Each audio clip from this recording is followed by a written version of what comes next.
TVC, a TV do Correio da Manhã. Direto dos estúdios da TV Correio da Manhã, em Petrópolis, começa agora o Correio Petropolitano Debate desta quarta-feira, dia 18 de janeiro. Hoje daremos destaque à política no âmbito nacional e também no âmbito de Petrópolis. Nós vamos entender as ações do dia 8 de janeiro. Vamos conversar com o cientista político Daniel Henrique Mota Ferreira e com o jornalista político para compreender o cenário atual e como que o jornalista Rogério Tosta comenta sobre o cenário aqui em Petrópolis. O Detran RJ vai fornecer atendimentos em 68 postos sem a necessidade do agendamento. O objetivo é agilizar os serviços. A lista com os postos que farão esse serviço podem ser acessados na página do órgão. E a Caixa Econômica Federal começa a pagar hoje o Bolsa Família no valor de R$ 600 para os beneficiários com número de inscrição social UNIS de final 1. E o projeto Driblando Vidas em Três Rios está com as inscrições abertas e que devem ser feitas no bairro de Vila Isabel, no Campo do Cruzeirinho. E as inscrições para o Prêmio Maestro Guerra Peixe foram prorrogadas em Petrópolis. Produtores e realizadores culturais têm até a próxima sexta-feira para se inscrever. Notícia, informação, com análise na política e reforçando a democracia. Eu sou Richard Stolzenburg e esse é o Correio Petropolitano Debate.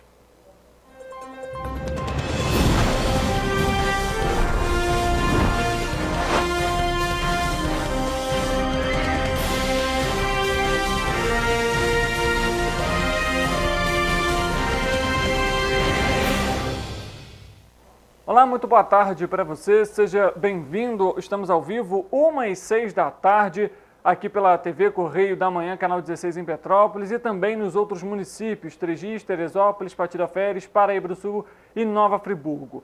E a gente começa a edição falando sobre o grave cenário, a grave situação em que estão as lojas americanas.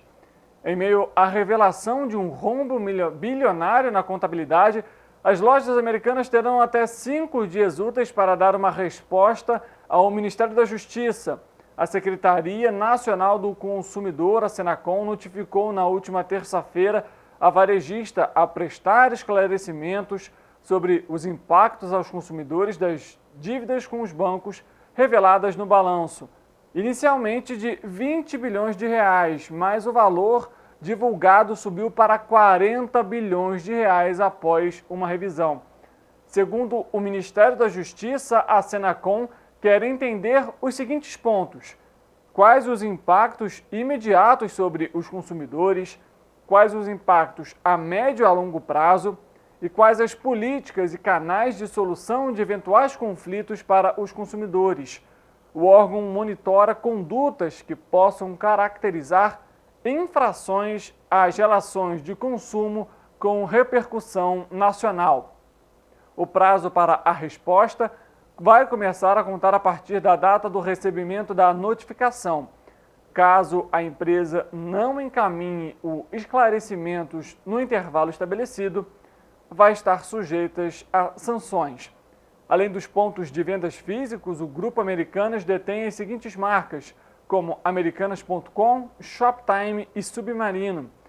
Na quinta-feira, dia 12, à noite, o presidente da varejista pediu demissão após revelar quase um total de 20 bilhões de reais em dívidas que não havia sido lançado no balanço da empresa. Na sexta-feira, dia 13 de janeiro, foi revelado que a dívida total ultrapassa 40 bilhões.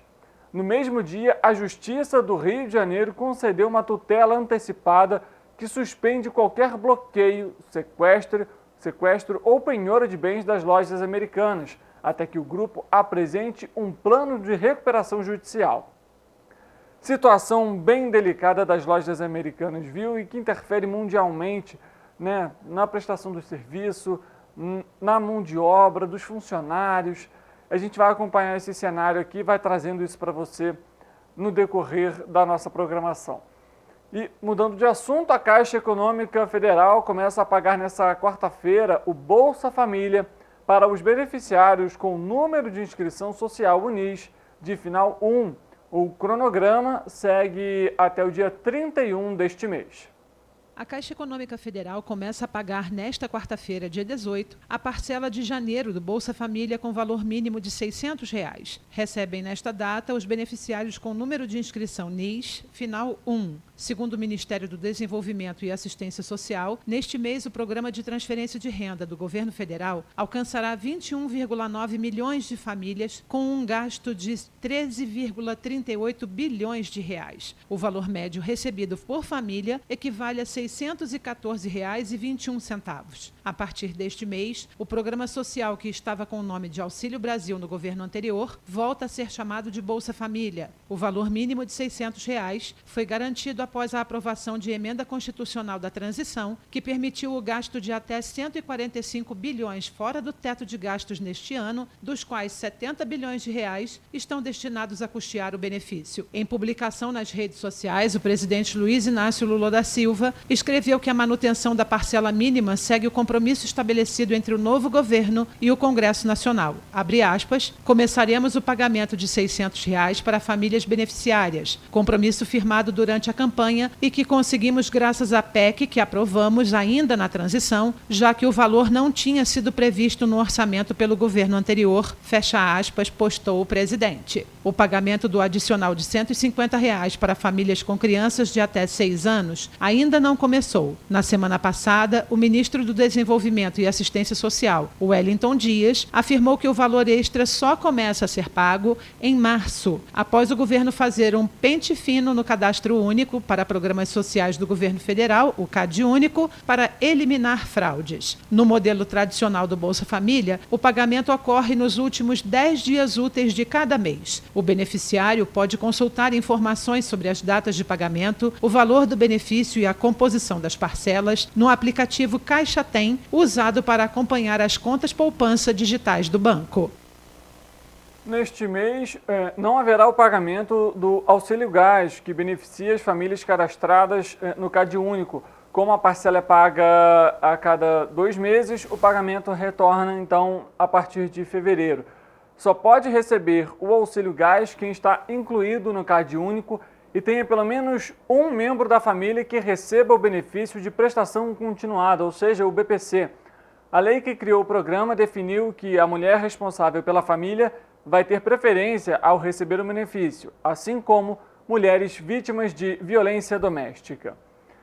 E para agilizar e ampliar os atendimentos dos usuários, o Detran RJ vai atender a população sem a necessidade de agendamento prévio em 68 postos do departamento, oferecendo serviços de habilitação, identificação civil e veículos a partir, desde ontem, terça-feira.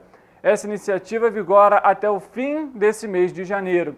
Os atendimentos vão ocorrer em alguns postos da capital, da região metropolitana e do interior do estado, de segunda a sexta-feira, de 8 da manhã às 4 horas da tarde, por ordem de chegada, respeitando a capacidade de cada unidade.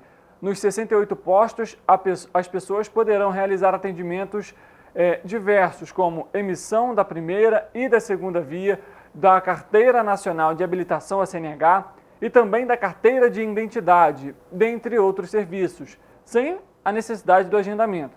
Na parte de veículos estarão disponíveis serviços como transferência de propriedade, primeira licença, mudança para a placa Mercosul, inclusão de GNV, alteração de características, licenciamento anual, intenção de venda, comunicação de venda e troca de placa, dentre outros serviços. A novidade vai estar disponível em postos localizados em diversos municípios fluminenses, além da capital, como os de Vila Isabel, Parada de Lucas, São Gonçalo, Nova Iguaçu, Machado de Assis, Araruama, Teresópolis, Petrópolis, Itaperuna, Seropédica, Areal, Mendes, Cantagalo, Piraí, Macuco, Itaocara, Sapucaia, Miracema, Cordeiro, além de outros municípios. É importante ressaltar que as pessoas devem consultar a relação dos postos que está disponível no site do Detran, www.detran.com.br. com os serviços que estão sendo oferecidos em cada uma das unidades.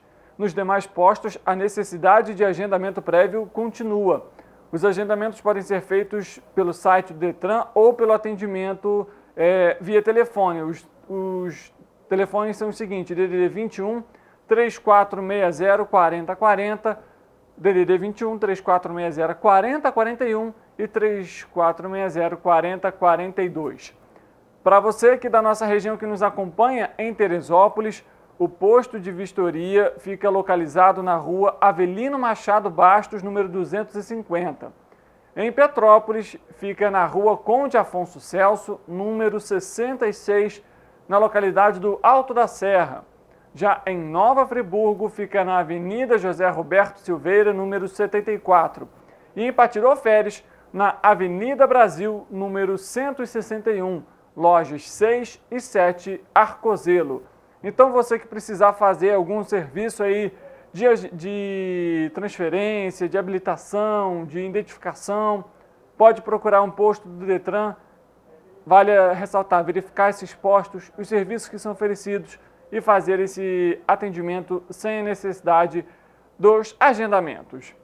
Mas vamos falar sobre 3 Rios, porque o projeto de Driblando Vidas, que dá aulas de futebol, vinculado à Secretaria de Esporte e Lazer de 3 Rios, abriu ontem, terça-feira, as inscrições para uma nova turma, de 17 até os 23 anos. As inscrições podem ser feitas no campo do Cruzeirinho, que fica na Vila Isabel, às terças e quinta-feiras, entre 3 horas da tarde e 5 horas da tarde. As aulas acontecem nestes mesmos dias e horários e são restritas aos meninos. As meninas podem participar do projeto em outras turmas, que contemplam alunos com idade entre 5 e 16 anos. As inscrições para essa faixa etária também estão abertas e podem ser feitas segundo o calendário de aulas, às terças e quinta-feiras, em 2 horários, de 8 às 10 horas da manhã e de 2 às 4 horas da tarde. Ontem, inclusive, terça-feira, alguns alunos dos 17 aos 23 anos que já foram matriculados participaram da aula inaugural, viu? A direção do projeto, no entanto, ressalta que mais participantes são bem-vindos. Nessa quarta-feira, após o período de recesso, eles retomam as aulas das turmas de faixas etárias inferiores. Então, uma ótima oportunidade você terriense aí, jovem que gosta de futebol, realizar atividade física. É muito importante manter a atividade física em dia, o corpo ativo. Procure então aí o campo do Cruzeirinho lá em Vila Isabel para você participar dessa escolinha, desse projeto que é realizado em 3 Rios e obviamente de maneira gratuita, o que é melhor ainda. E em Petrópolis, as inscrições para o Prêmio Maestre Guerra Peixe foram prorrogadas até a próxima sexta-feira. Produtores e realizadores de cultura em Petrópolis têm até sexta-feira, dia 20, para fazer as inscrições para o Prêmio Maestro Guerra Peixe, promovido pela Prefeitura por meio do Instituto Municipal de Cultura. Este ano, a premiação presencial acontece em março. Podem se inscrever trabalhos referentes aos anos de 2021 e 2022 nas seguintes categorias: música erudita, música popular, teatro, dança, artes plásticas, literatura, comunicação, audiovisual e produção cultural. O Prêmio Maestro Guerra Peixe também conta com outras 3 categorias que são destinadas a homenageados. São elas: notório conhecimento concedido a profissional, empresa ou grupo que realizou notórios serviços à cidade ao longo dos anos; especial, que é concedido a profissional, empresa ou grupo que se destacou no setor cultural; e janela para a saudade, que homenageia póstumamente todos aqueles profissionais ligados à cultura petropolitana falecidos no correr do ano. Os proponentes devem anexar material audiovisual, comprovação de que foi realizado, público participante, entre outras informações que serão analisadas pelos jurados. Então você que quiser participar, quem sabe receber esse prêmio, tem até a próxima sexta-feira para se inscrever. Não deixe para a última hora. E uma informação importante para você que está nos acompanhando: o governo federal atualizou o cronograma de aplicação das provas do Exame Nacional de Certificação de Competências de Jovens e Adultos, o ENSEJA 2023. nas modalidades regular, pessoas privadas de liberdade e participantes do exterior. O Enseja é uma prova que avalia as competências, as habilidades e os saberes de jovens e adultos que não concluíram o ensino fundamental ou o ensino médio na idade adequada e para quem parou de estudar. O exame serve para obter o certificado de conclusão do ensino fundamental e também o certificado de conclusão do ensino médio. Para participar do Enseja, o estudante precisa ter no mínimo 15 anos completos na data da realização do exame. Para quem busca a certificação para o ensino fundamental. Quem busca a certificação do ensino médio precisa ter no mínimo 18 anos completos na hora que for fazer a prova, na data da prova. O exame tem 4 provas objetivas, cada uma com 30 questões de múltipla escolha e uma proposta de redação. O novo cronograma havia sido publicado em portaria do Instituto Nacional de Estudos e Pesquisas Educacionais Anísio Teixeira, o INEP, no dia 2 de janeiro, mas foi republicado para atualização de erros do documento anterior na última terça-feira. A etapa regular do Enseja 2023 terá inscrições entre os dias 22 de maio e 2 de junho. A aplicação do exame será no dia 27 de agosto, como divulgado no gabarito em 11 de setembro, e com a divulgação do gabarito, no dia 11 de setembro e dos resultados no dia 22 de dezembro. Já para as pessoas privadas de liberdade e a reaplicação do Enseja regular, as inscrições vão do dia 24 de julho a 4 de agosto, com as provas sendo aplicadas nos dias 17 e 18 de outubro.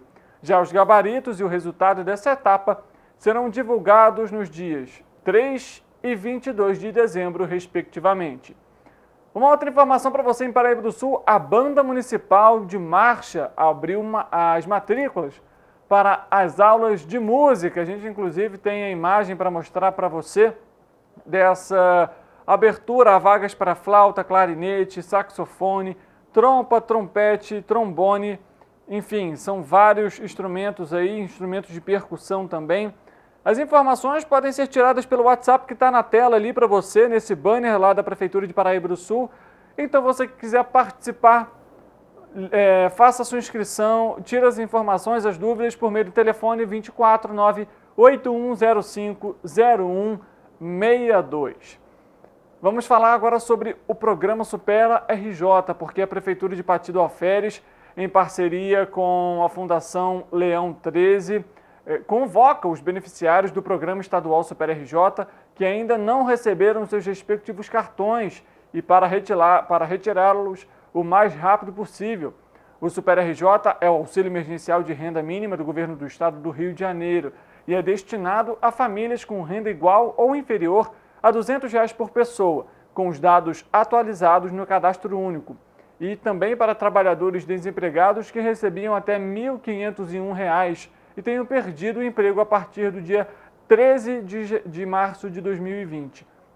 O programa também oferece crédito de até R$ 50 mil para autônomos e microempreendedores. Basta acessar o site da Prefeitura de Pati do Alferes, www.patidoalferes.rj.gov.br, para conferir a lista das pessoas contempladas pelo programa, mas que ainda não realizaram a retirada do cartão. A gente faz um rápido intervalo, lembra você antes que estamos ao vivo em todas as nossas plataformas, Facebook, YouTube, nosso site. Inclusive, a nossa programação tem sido muito compartilhada também no nosso Instagram, um pouco dos bastidores e também do material que vai para os nossos telejornais. Para você que nos acompanha pelos outros municípios, muito obrigado pela sua audiência, pela sua companhia. No intervalo, após o intervalo, vamos falar sobre o cenário político do país, sobre o cenário político de Petrópolis, que inclusive começou muito agitado neste mês de janeiro. A gente volta já, o intervalo é muito rápido.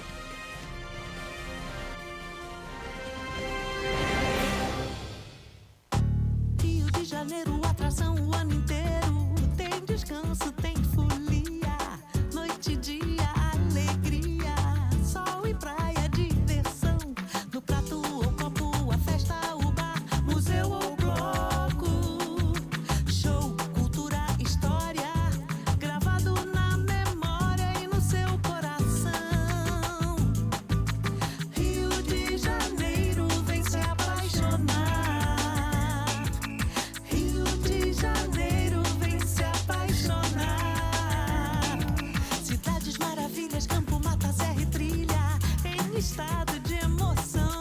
Tem o Rio de Janeiro, que você já ama, e o Rio, que ainda vai conquistar você. Apaixone-se pelo Rio. Rio de Janeiro, vem se apaixonar.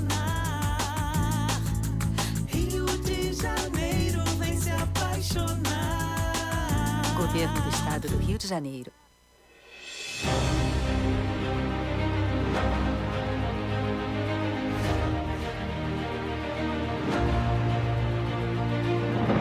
Não é jornalismo de direita, é jornalismo direito. Correio Petropolitano.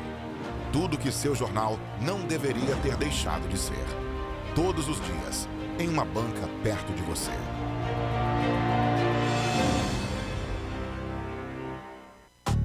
Rio de Janeiro, atração o ano inteiro. Tem descanso, tem folia. Noite e dia, alegria. Sol e praia, diversão. No prato ou copo, a festa, o bar, museu ou bloco. Show, cultura, história. Gravado na memória e no seu coração. Rio de Janeiro, vem se apaixonar. Rio de Janeiro, vem se apaixonar. Cidades maravilhas, campo, mata, serra e trilha, em estado de emoção. Tem o Rio de Janeiro, que você já ama, e o Rio, que ainda vai conquistar você. Apaixone-se pelo Rio. Rio de Janeiro, vem se apaixonar. Rio de Janeiro, vem se apaixonar. Governo do Estado do Rio de Janeiro.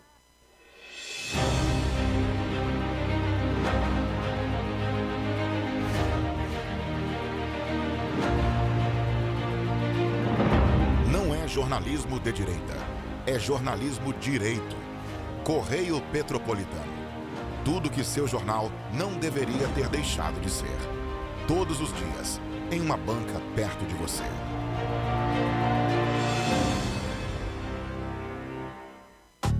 Rio de Janeiro, atração o ano inteiro. Tem descanso, tem folia. Noite e dia, alegria. Sol e praia, diversão. No prato ou copo, a festa, o bar, museu ou bloco. Show, cultura, história. Gravado na memória e no seu coração. Rio de Janeiro, vem se apaixonar. Rio de Janeiro, vem se apaixonar. Cidades maravilhas, campo, mata, serra e trilha, em estado de emoção. Tem o Rio de Janeiro, que você já ama, e o Rio, que ainda vai conquistar você. Apaixone-se pelo Rio. Rio de Janeiro, vem se apaixonar. Rio de Janeiro, vem se apaixonar. Governo do Estado do Rio de Janeiro.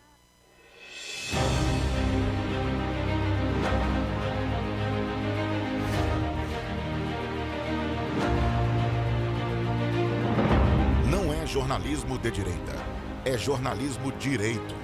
Correio Petropolitano. Tudo que seu jornal não deveria ter deixado de ser. Todos os dias, em uma banca perto de você.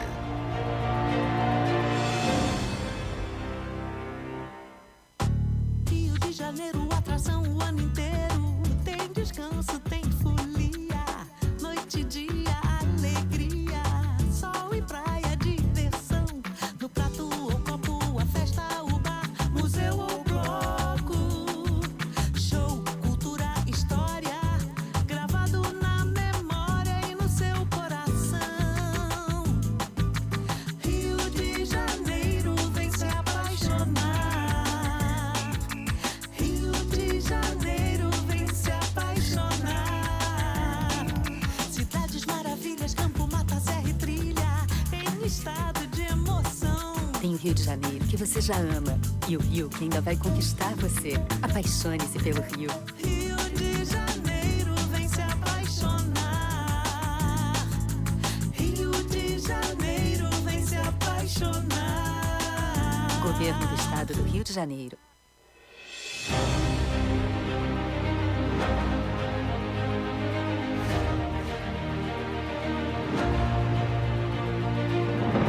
Não é jornalismo de direita, é jornalismo direito. Correio Petropolitano. Tudo que seu jornal não deveria ter deixado de ser. Todos os dias, em uma banca perto de você.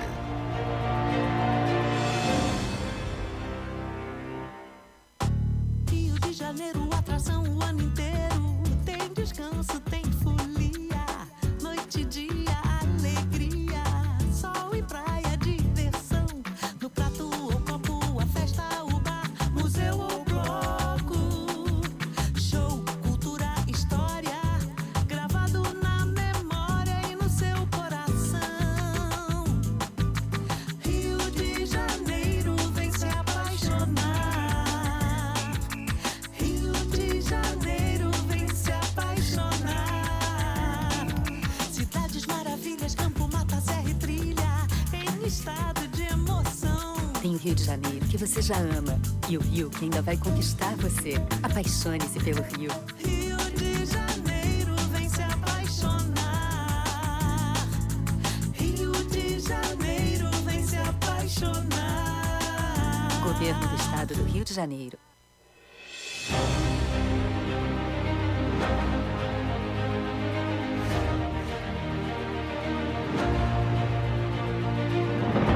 Não é jornalismo de direita, é jornalismo direito. Correio Petropolitano. Tudo que seu jornal não deveria ter deixado de ser. Todos os dias, em uma banca perto de você.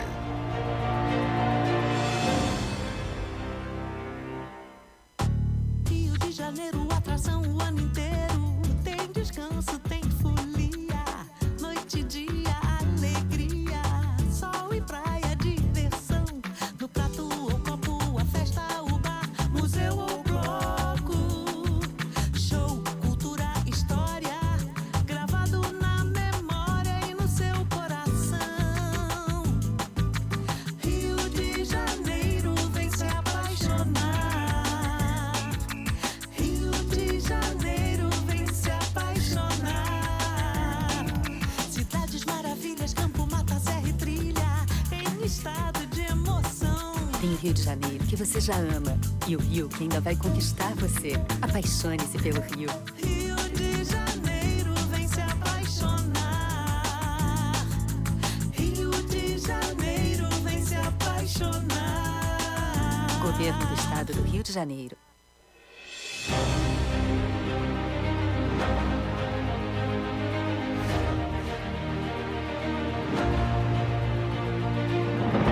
Não é jornalismo de direita, é jornalismo direito. Correio Petropolitano. Tudo que seu jornal não deveria ter deixado de ser.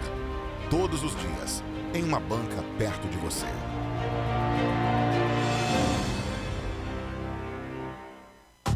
Rio de Janeiro, atração o ano inteiro. Tem descanso, tem folia. Noite e dia, alegria. Sol e praia, diversão. No prato ou copo, a festa, o bar, museu ou bloco. Show, cultura, história. Gravado na memória e no seu coração. Rio de Janeiro, vem se apaixonar. Rio de Janeiro, vem se apaixonar. Cidades maravilhas, campo, mata, serra e trilha, em estado de emoção. Tem o Rio de Janeiro, que você já ama, e o Rio, que ainda vai conquistar você. Apaixone-se pelo Rio. Rio de Janeiro, vem se apaixonar. Rio de Janeiro, vem se apaixonar. Governo do Estado do Rio de Janeiro.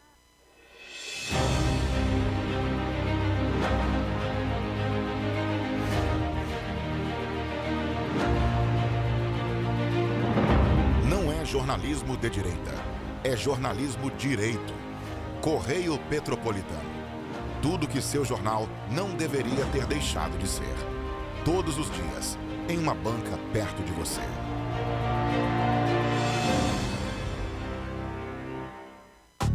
Rio de Janeiro, atração o ano inteiro. Tem descanso, tem folia. Noite e dia, alegria. Sol e praia, diversão. No prato ou copo, a festa, o bar, museu ou bloco.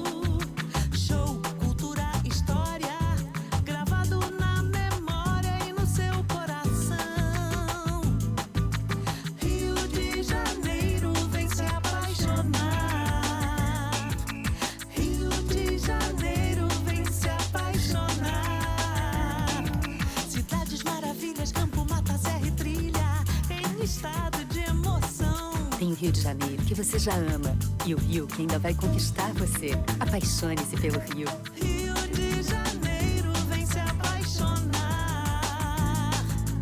Rio de Janeiro, vem se apaixonar. Governo do Estado do Rio de Janeiro.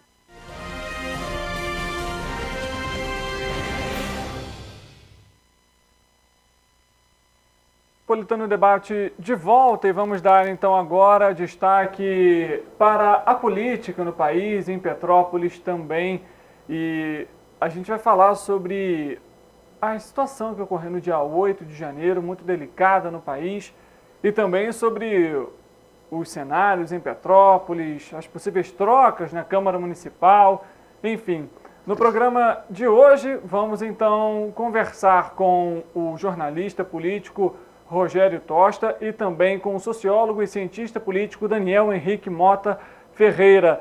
O Daniel vai participar com a gente de maneira online, vai aparecer aqui no nosso telão, e o Rogério está aqui ao vivo no nosso estúdio para conversar com a gente também. Eu começo trazendo o Daniel. Boa tarde, Daniel, seja bem-vindo ao programa e obrigado pela presença.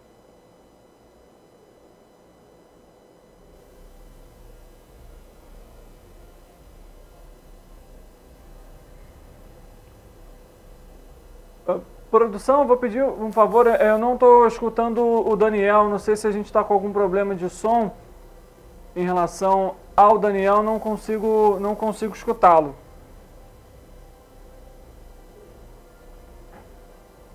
Bom, parece que o Daniel está com algum problema de conexão de áudio, a gente já fala com ele ao vivo, é assim mesmo, a gente vai trazendo aqui para você ao longo da nossa entrevista aqui, o Daniel retorna já com áudio restabilizado.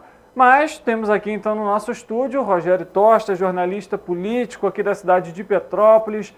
Rogério, muito bem-vindo, boa tarde para você, o espaço aberto. Boa tarde, isso deu uma alegria estar aqui no seu programa, estar participando e podendo contribuir um pouco com a discussão política da cidade.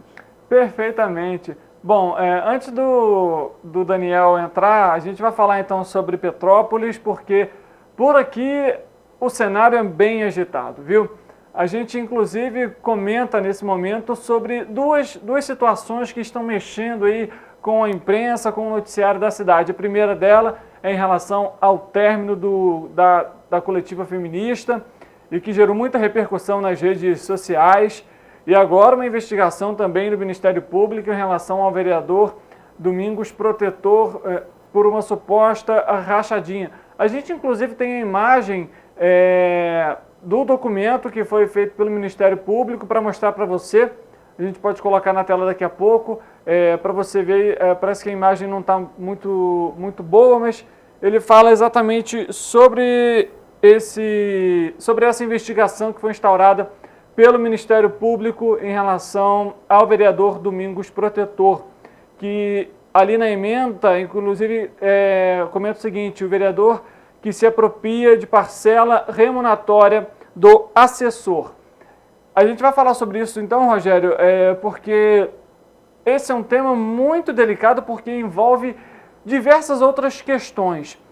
Porque se, por exemplo, uma suposição, o vereador ele deixa de assumir o cargo, como o cargo na Câmara, assume o William, seria o William que assumiria o cargo, mas aí tem investigação do William também em relação à CPTrans, ou seja, está meio conturbado toda essa situação em relação à Câmara Municipal, né?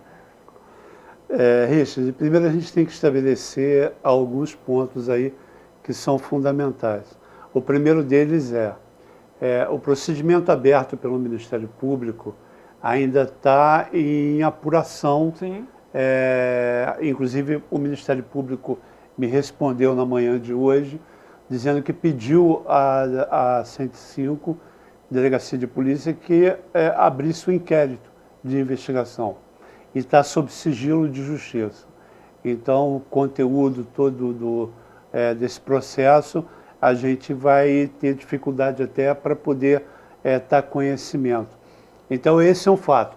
O Ministério Público, nesse momento, ele fez um pedido, encaminhou um pedido a 105 para abrir um procedimento de inquérito policial para apurar os fatos denunciados e inclusive até a defesa do próprio vereador. É importante deixar claro que as denúncias que o Ministério Público está fazendo essa investigação, o pedido de investigação, partiu de denúncia de ex-assessores do vereador. Então isso também tem que ser apurado e é o que o Ministério Público vai fazer, apurar aonde está a veracidade dos fatos denunciados. A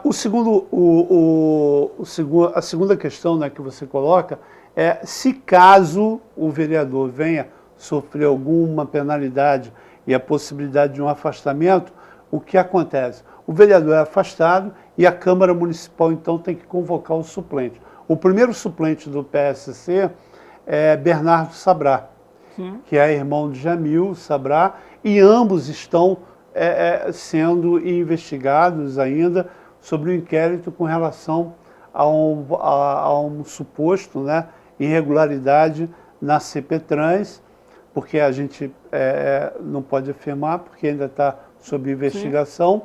Então está sendo investigado e os dois, tanto o Bernardo quanto o Jamil, estão envolvidos nessa questão. E o Bernardo é o primeiro suplente do PSC, que seria quem assumiria o cargo no caso de um afastamento do vereador Domingos Protetor. Porém, se o Bernardo houver qualquer empecilho dele assumir por conta desse processo da CPTrans, e aí quem é convocado é o suplente, o segundo suplente, que nesse caso é o William. Então é uma situação um pouco complexa, porque parte de denúncias que ainda estão sendo apuradas e você ainda não tem nenhum inquérito, nenhuma decisão para dizer o que vai acontecer lá na frente.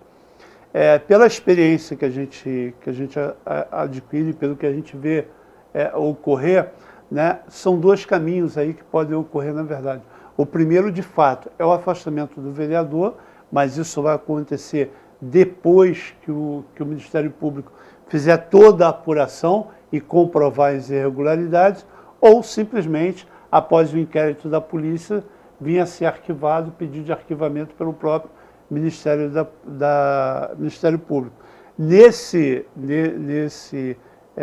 espaço de tempo, né, de discussão e de apuração, há muita coisa para acontecer e muito disse-me-disse. Então, o fato verdadeiro existe uma denúncia, essa denúncia está sendo apurada para saber se é verdade, existe o risco do vereador ser afastado, sim, mas somente se o Ministério Público comprovar as irregularidades que ele recebeu. Perfeito, Rogério. Ou seja, realmente muito delicado, são muitas investigações, muito documento que vai precisar ser analisado, enfim, isso vai levar um tempo. Até lá, né, às vezes essas investigações levam até anos, então possivelmente o vereador pode deixar o cargo até por não se reeleger e não por conta da investigação. Mas a gente ainda vai falar sobre isso daqui a pouco, sobre um outro tema também de Petrópolis, mas a gente vai falar com o Daniel então, porque a conexão foi restabelecida, a gente consegue conversar com o Daniel nesse momento. Daniel, mais uma vez então, uma boa tarde para você, seja bem-vindo ao programa. Boa tarde mais uma vez, Richard. Agora vocês me ouvem? Sim, perfeitamente, Daniel. Que ótimo. Então, prazer estar aqui com você, com o Rogério também. Eu espero aí poder contribuir bastante aí nessa entrevista. Perfeito. Daniel, para trazer um pouco sobre esse cenário político do país, eu já te pergunto o seguinte. A gente vê que há uma divisão muito grande em relação aos eleitores no país.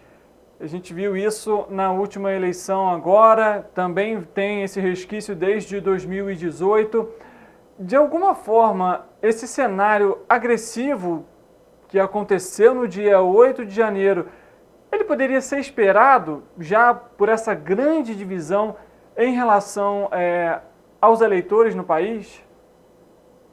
Olha, a verdade é que, em parte sim, eu diria, porque a questão sem dúvida a questão da polarização é uma questão relevante para a gente pensar em como é que vai se dando, né, essa divisão política. Mas a verdade, Richard, se eu tivesse que ser bastante claro, é que uma polarização política não necessariamente seria algo ruim para a democracia. Muito pelo contrário, porque a verdade é que quando você tem uma disputa política, quando você tem uma certa rivalidade dentro dos caminhos saudáveis, você tem uma um aproveitamento, você tem até mesmo uma ampliação, muitas vezes, do voto eleitoral. E o voto é uma das características fundamentais da nossa democracia contemporânea. Então, veja, quando você tem, por exemplo, no nosso caso agora, a gente teve a primeira eleição da história que o segundo turno teve melhor votação que o primeiro turno. Foi uma diferença bem pequena, mas ainda assim foi uma diferença. Isso não é de se esperar, no geral. Por que você não espera isso? Você não espera esse tipo de situação pelo simples fato de que, quando você está num segundo turno, você muitas vezes tem, já as pessoas não têm mais interesse naqueles candidatos que estão ali, algumas das pessoas perderam nos seus candidatos. Você tem o fato de que tem que fazer 2 eleições, então essas pessoas que votaram uma vez, aí teriam que pagar muitas vezes uma segunda vez para ir votar. Então existe toda uma onerosidade nesse processo. E isso, no entanto, não se mostrou. Você teve democracia. Qual é o grande problema, então? Eu colocaria isso. O problema maior é a maneira como é feito essa polarização nos nossos termos. Ou seja, é o fato de que existem pessoas que não estão dispostas a aceitarem as regras do jogo democrático. Isso que se tornaria um grande problema. É quando você não consegue conversar e dialogar e criar regras que todo mundo possa concordar, que você pode ter um problema. Se todo mundo, quando fosse jogar futebol, por exemplo, uma pessoa chegasse, levantasse, pegasse quando perdesse, pegasse a bola e saísse do campo, você não teria mais jogo. A grande questão da democracia é essa, né? Numa democracia que a gente chama de minimalista, até uma posição mínima do que seria democracia. Eleições, competição e legitimidade daquele lado que venceu. Você aceita as regras, você aceita os canais institucionais para disputá-los. Perfeito. Eu pergunto o seguinte, Daniel. As eleições, segundo turno, no dia 30 de outubro. Hoje, 18 de janeiro, a gente está praticamente a 3 meses do resultado do segundo turno das eleições. Ainda é possível que novas manifestações ou então atos antidemocráticos possam ocorrer aqui no Brasil? Sem dúvida. É bem possível que isso possa ocorrer ainda, então por isso que a gente tem que ficar, né, bastante atento. Esses tipos de atos, eles provavelmente vão ser uma tônica ainda possível que ocorra durante esses próximos 4 anos. Não sei se na mesma intensidade, porque, veja, muito do repertório, né, muito da maneira como foi feito esse ato, já era, de certa forma, até uma certa tragédia anunciada. Todo mundo esperava que aqueles que fizeram o ato, né, essas pessoas que aderiram a um golpismo, elas estão se espelhando em um modelo que já ocorreu nos Estados Unidos. Então, a verdade é que já era de se esperar que elas pudessem fazer esse tipo de ato. O que deveria ter sido proibido era justamente, por meio de uma inteligência melhor do governo, entender quem são essas pessoas, como elas podem ser financiadas e, claro, está aberto, né, a você justamente mostrar uma segurança ostensiva, quando é preciso. Houve uma falha completa no Distrito Federal nesse aspecto, uma falha total. Outras manifestações já ocorreram em outros momentos que você tinha exatamente esse tipo de policiamento. Então, na verdade, o que ocorreu nesse caso pode vir a ocorrer e por isso é necessário que exista um setor de inteligência pensando nesse tipo de atividade. Perfeito. A seccional da Ordem dos Advogados do Brasil, a OAB, no Distrito Federal, inclusive, pediu na última terça-feira, dia 17, ao ministro Alexandre de Moraes, do Supremo Tribunal Federal, informações sobre os processos de presos nos atos antidemocráticos de 8 de janeiro. O ofício foi enviado ao ministro após a ordem receber questionamentos de advogados que estão com dificuldade para acessar os processos. A entidade pediu informações sobre o acesso ao sistema de processos eletrônicos, dados de identificação dos processos e de previsão para julgamento dos pedidos de liberdade.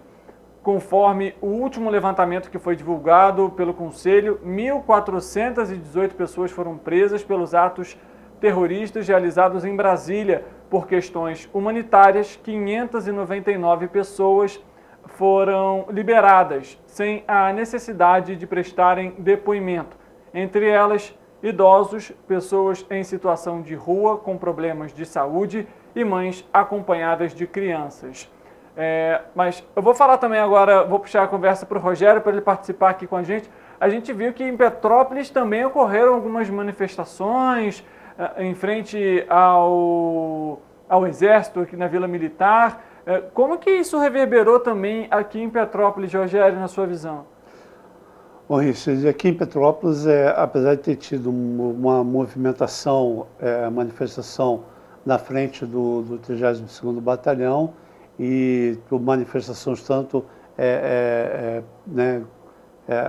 contra o governo do Lula, né, e a favor do governo do Lula, mas foram manifestações pequenas, não foi de grande proporção e não tiveram impacto na sociedade petropolitana como teve no Rio de Janeiro, em Brasília, porque, querendo ou não, Petrópolis já é uma cidade conservadora. Então, nas últimas eleições presidenciais, a Petrópolis sempre votou no candidato de oposição ao candidato do PT, ao candidato de oposição. Então, nos últimos anos, o Fernando Henrique ganhou aqui, o Alckmin ganhou, o próprio Bolsonaro ganhou, né, tanto na primeira quanto agora, ele teve a maioria dos votos. Então, essas manifestações em Petrópolis, por mais que elas levaram pessoas para frente do batalhão, não tiveram impacto na sociedade. Eu acho importante a gente ter claro o seguinte, o cuidado para não criminalizar a manifestação, porque a manifestação ela é um direito garantido na Constituição. Então, porque se você criminaliza a manifestação que foi feita na frente dos batalhões, você também vai criminalizar todas as outras manifestações. O que está aqui em jogo é o crime cometido contra a democracia, contra a tentativa de um golpe. Isso sim tem que ser criminalizado, isso sim tem que ser as pessoas que promoveram isso, que incentivaram ou que financiaram, precisam responder de acordo com aquilo que está na legislação brasileira.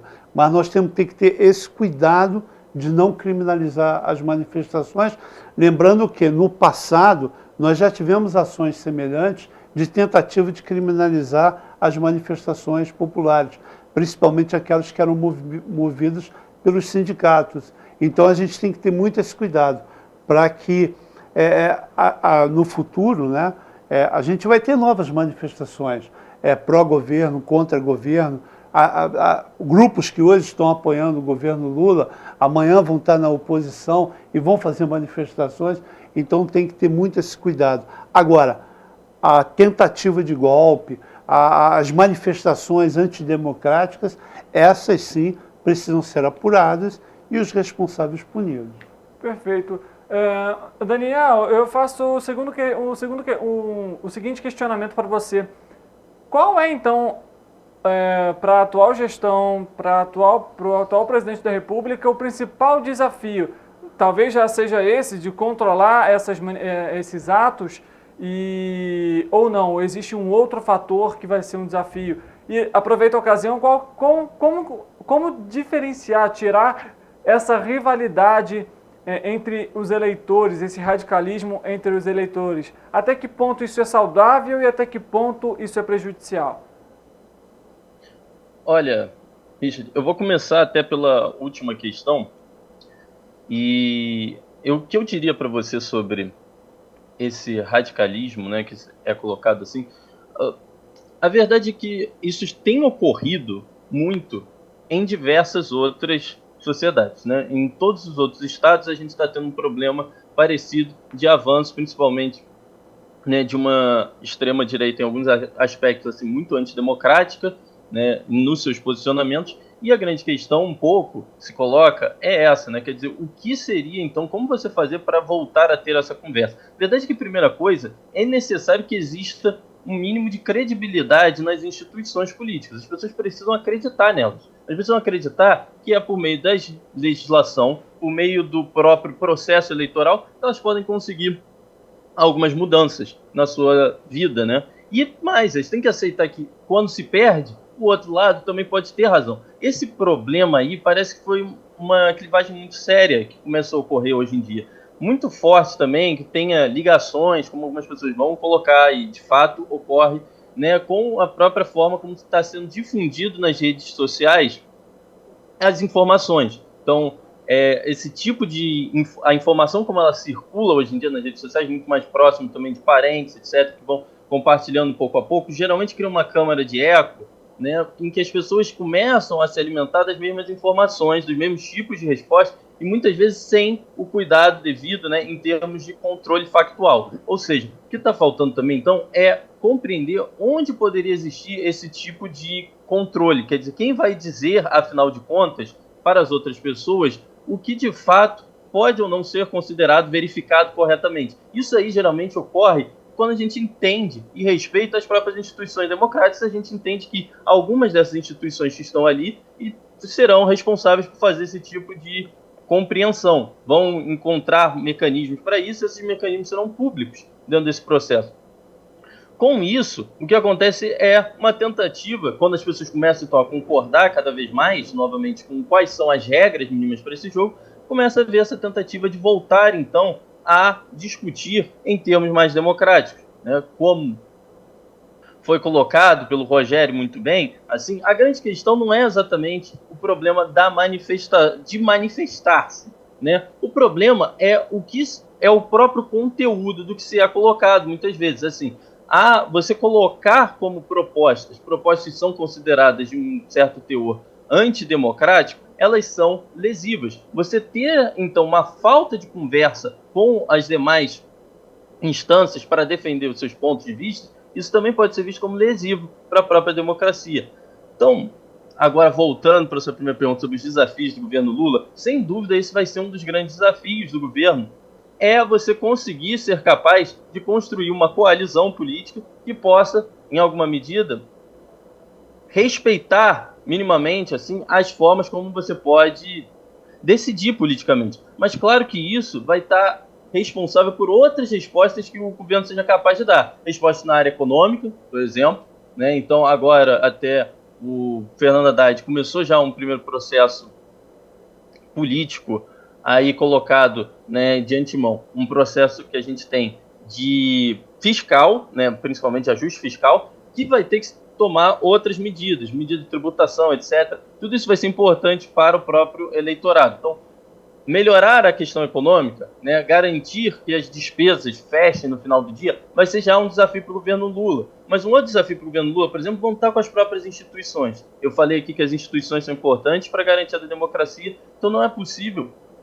você ter um momento em que tenha tanta tensão entre algumas instituições, tanto de políticos, que às vezes vão falar contra, mas também, por exemplo, de próprias instituições como as militares. É importante que exista, então, uma volta de uma conversa mais direta entre essas instituições políticas com as próprias Forças Armadas, que se consiga, então, voltar a pensar as Forças Armadas como, de fato, elas são, que seriam, né, instituições que vão garantir, na verdade, a defesa do território nacional. E apenas a isso, não entrar na política, isso não é um terreno para elas, é um terreno que se torna antidemocrático na medida que começa a se entrar. Então, esse tipo de separação vai ser importante de ser dialogado, né? E sempre nessa questão de manter o diálogo, da importância de ter uma pessoa como Múcio ainda à frente do Ministério. Muito obrigado pelo esclarecimento, Daniel. Eu vou fazer a pergunta seguinte, então, para o Rogério. Rogério, você comentou que Petrópolis é uma cidade conservadora, tradicionalmente. Inclusive, a gente vê isso pelos resultados das eleições, em relação tanto para a presidência, quanto, por exemplo, também para governador. Mas o que me traz uma curiosidade nós tivemos um deputado estadual eleito que é de esquerda. Como entender essa relação? Aí a gente tem que entender o processo eleitoral, né? Porque, na verdade, o Yuri Moura, né, o vereador, ele foi eleito deputado estadual, mas pelo coeficiente eleitoral. Ele não teve uma votação que ele foi eleito direto, como outros deputados. Então, ele foi beneficiado pela boa votação que os deputados do seu partido tiveram, com uma margem de voto muito grande, alguns acima de 100 mil votos. Então, isso favoreceu para que, dentro desse processo eleitoral, que é a contagem de votos por coeficiente eleitoral, favoreceu que ele fosse eleito com a margem de voto que ele teve, superando outros candidatos que não tiveram, que o partido não teve a mesma eficiência. Mas, acima de tudo, existe essa contradição. A cidade é uma cidade conservadora, isso as pessoas podem dizer, não, sim, a Petrópolis é uma cidade conservadora, porém, dentro do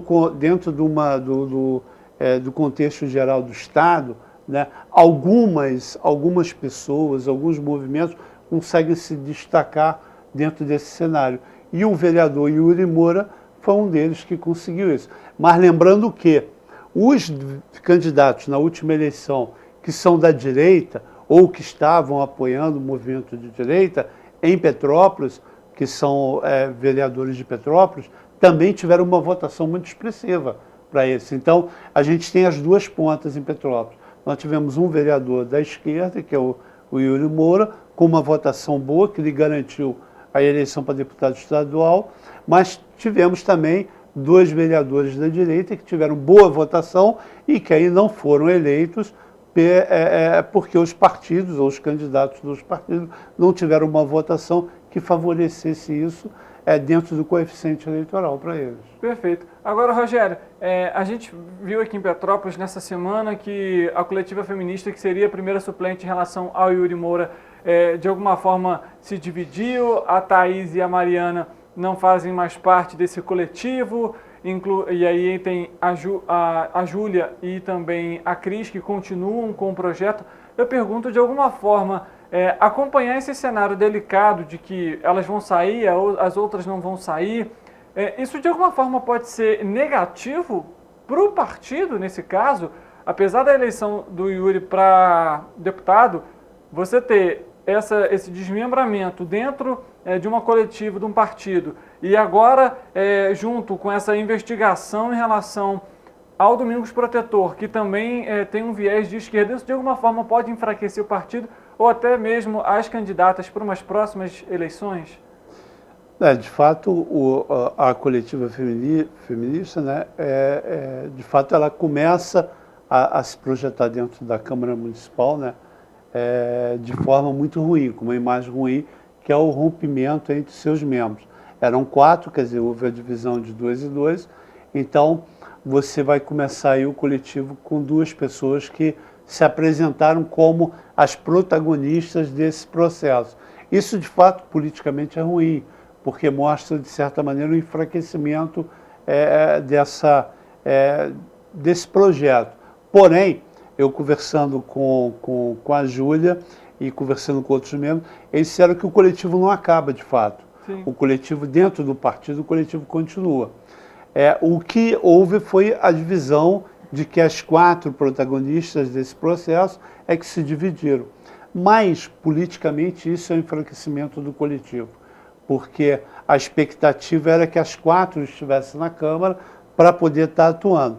Essa semana há uma intenção de acontecer uma reunião do partido com a presença da direção regional e com os 4 integrantes e com outros, para tentar buscar aí uma solução para o problema.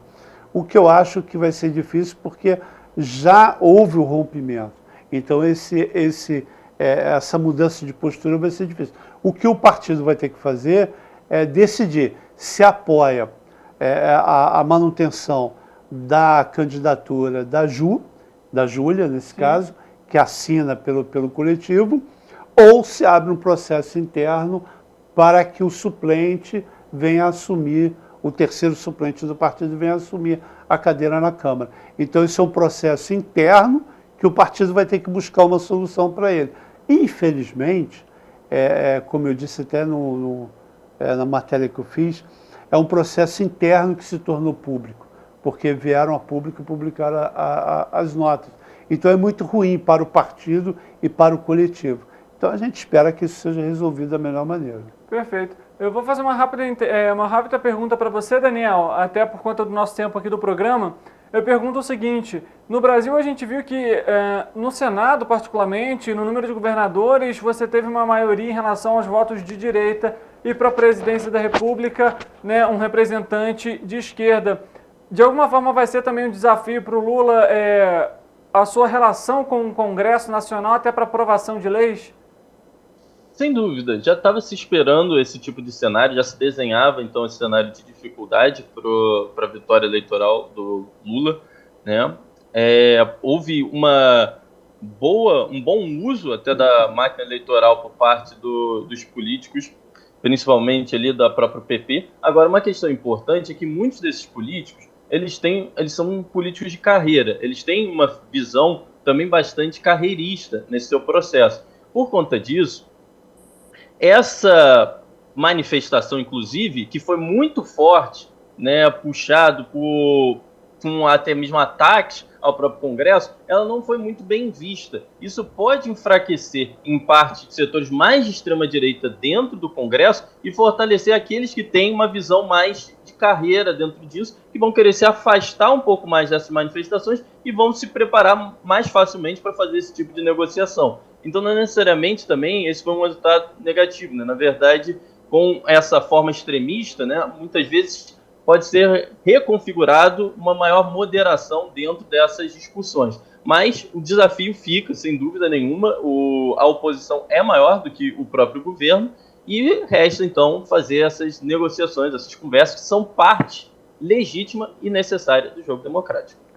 Perfeito, Daniel. Só para a gente ressaltar, isso também não é bem visto no exterior, né? Essas manifestações, esse tipo de manifestação também não é bem visto no exterior. Perfeito. Daniel, obrigado pelos seus esclarecimentos, por participar aqui com a gente ao vivo. Eu que agradeço muito, muito obrigado pela oportunidade. Está bem? Espero ser chamado para uma próxima.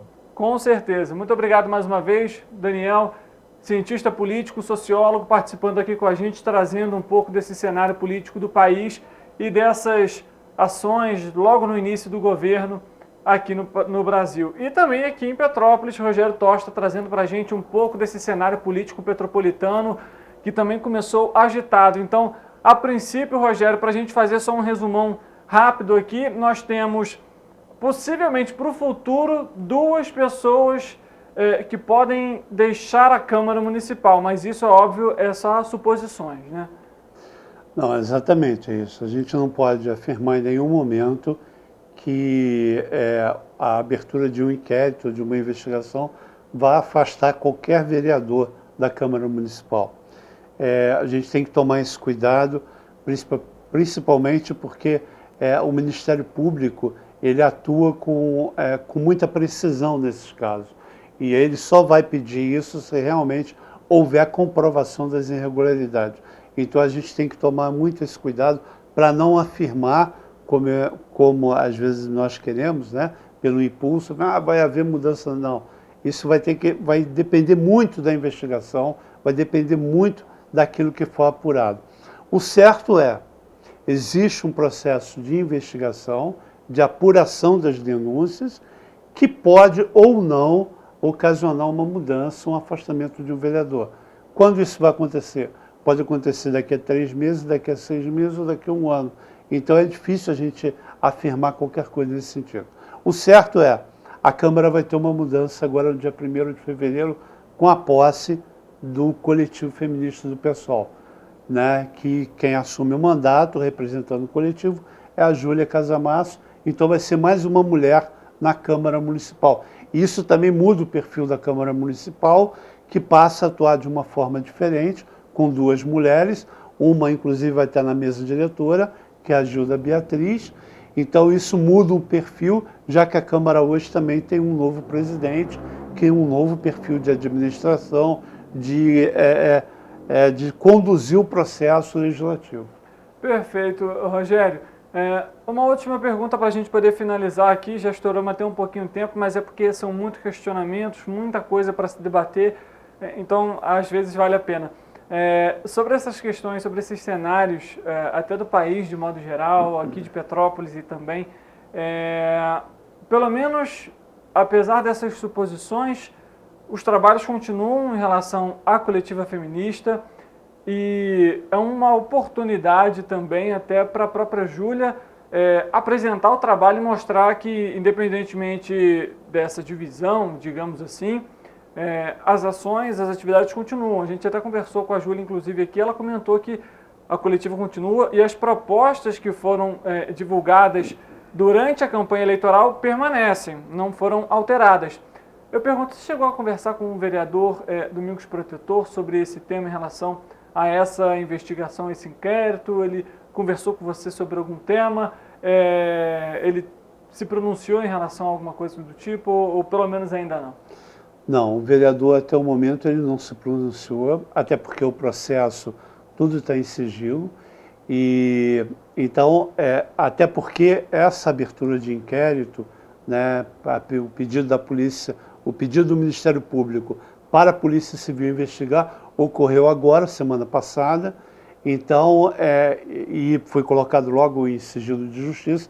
Então, o vereador não se pronunciou.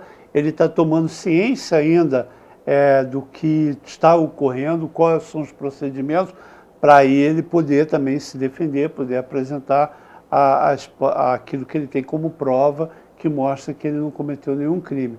Então, por enquanto, o vereador não se manifestou, e aí a gente aguarda como é que vai se desenrolar daqui para frente, para saber. E você falou uma coisa importante da conversa que vocês tiveram com a Júlia. A Júlia me afirmou também isso. As pautas que elegeu o coletivo feminista, elas vão continuar na Câmara Municipal. Então, essa é uma coisa que eu acho que, se de um lado a divisão enfraquece o processo do coletivo, mas a manutenção da pauta fortalece o trabalho da Júlia na Câmara Municipal. Perfeito. Rogério, obrigado pela presença, pelos esclarecimentos e trazer um pouco aqui desse cenário político de Petrópolis para a gente. Eu que agradeço, Richard, fico muito feliz em participar, em estar contribuindo e estou à disposição. Sempre que precisar, a gente pode vir aqui e falar um pouquinho. As portas estão abertas. Para você que nos acompanha, tem muita coisa ainda para ver em relação à política do país e também petropolitana. A gente sabe que nem tudo é positivo para alguns vereadores, para alguns co-vereadores, mas também há oportunidades de esclarecer e de fortalecer o trabalho que foi divulgado. E é claro que todos esses temas você vai acompanhar aqui no nosso Correio Petropolitano Debate. Amanhã, 13h, nosso encontro ao vivo.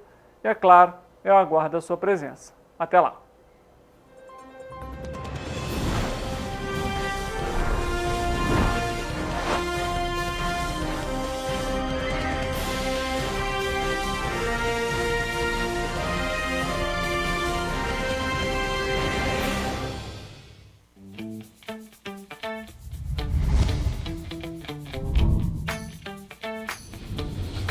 TVC, a TV do Correio da Manhã.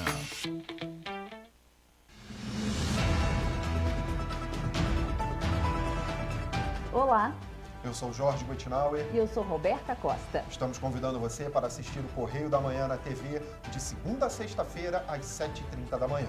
O melhor do jornalismo na sua TVC, a TV do Correio da Manhã. Esperamos você.